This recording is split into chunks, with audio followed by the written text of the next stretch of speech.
chat po kami dyan eh. Nalabanan natin yung mga hinayupak dyan sa WAD committee na yan. Anong ginawa nila? Nakipag-friendship?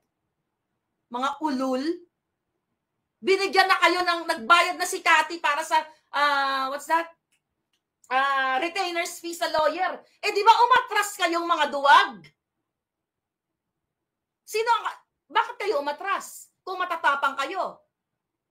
Kung gusto nyong labanan natin ang mga bangag. Nagbayad na yung tao, pera niya. Magkakausap tayo, nasa group chat ako, sabi ko, kailangan labanan natin ang mga demonyong WAD committee na yan.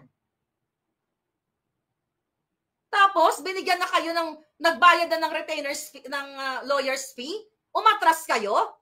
Bakit kayo umatras? Kung talaga gusto nyong labanan ang mga bangag, kung gusto nyong labanan ang mga Marcos, Crescent, sumagot ka.